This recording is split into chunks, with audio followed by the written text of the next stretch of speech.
Ito ang dahilan kung bakit mag-constipation ang ating mga alagang pusa.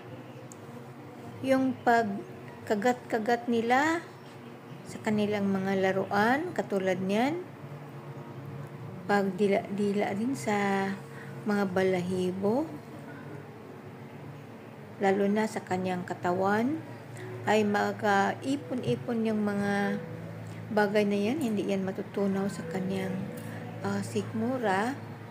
Kaya yan ang dahilan kung bakit sila ay magkakaroon ng constipation o mahirapan silang magpupo.